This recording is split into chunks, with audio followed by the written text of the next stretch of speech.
Welcome everyone to Life Lessons from Movies, presented by my organization, the Zen of Hollywood, and me, your host, David MacKay. In this segment, we extract life lessons from movies and then use simple and practical tips to help us improve our lives and become happier, which I believe we all desire. Okay, today's theme is Love Always Triumphs in the End. And we'll examine this theme through the film Loving, starring Ruth Negga and Joel Edgerton. Please know there are spoilers ahead.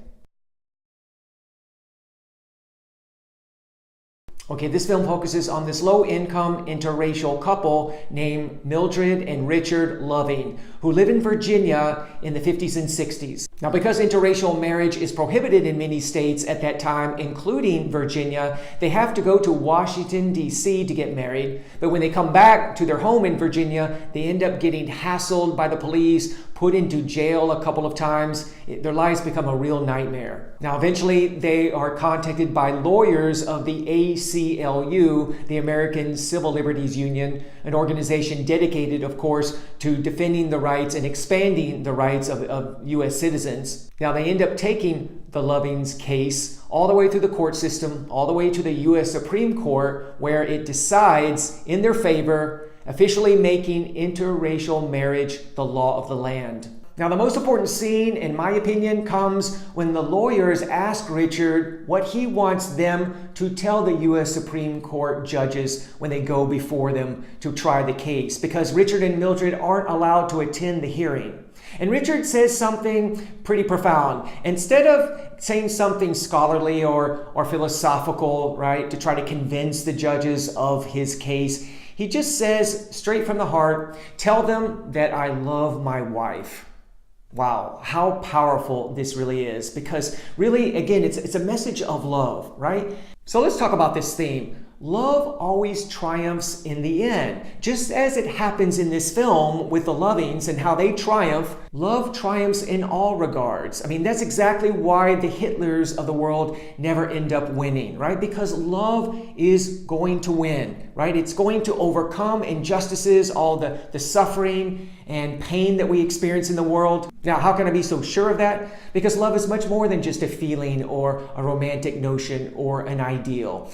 Love is the highest truth of the universe. It's a force as real as gravity. It's the source of all creation. Call it what you wish. God, the universe, love, it's all the same thing. And as a result, it's constantly, continuously interacting with us to help us for our highest good. That means that love is an active force in our lives, getting us to move through our challenges, move through our pain and suffering to get to what is real, which is love, to recognize that who we are is love, that is our divine essence, and to get us to live from that divine essence based in love. That is what life is about, and that's what love is trying to do. In other words, love is trying to bring us back to itself. Now, there are a lot of people, of course, who would doubt what I just said. They would say, look at the pain and suffering in the world. I mean, if love is really an active force in the universe, it would prevent that suffering, these tragedies from happening in the first place. But this is the limited perspective of the ego, of course, which looks at the pain and suffering and injustices of the world and blames anything and everyone for them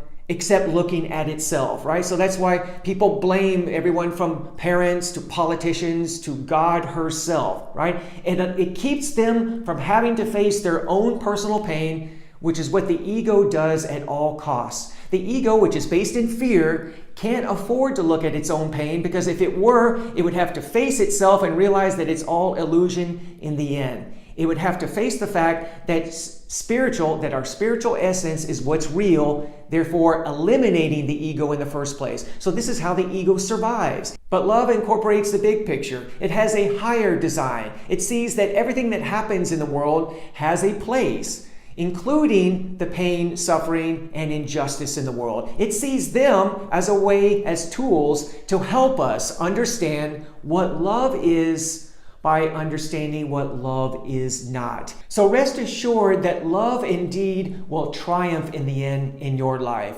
regardless of the challenges that you might be going through, regardless of the pain and suffering you might be experiencing. Love will triumph in the end, but that depends on you and your ability to put aside the ego, right? To heal your dark side express those emotions, negative emotions, and to integrate your ego.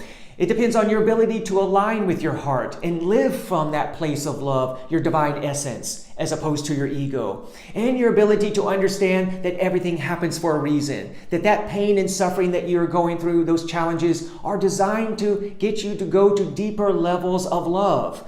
Love has already triumphed in the end, but it depends on us. So let's embrace our hearts, right? Move through our ego, heal our dark side, and understand that everything is happening as it should be. Love does indeed triumph in the end. So, what did you see as a major life lesson from this film? I would love to hear from you in comments below. And for more movies, tips, and life lessons, please go to my website, thezenofhollywood.com. That's thezenofhollywood.com. And please feel free to like this video and subscribe to my channel. Thanks for watching. See you next time.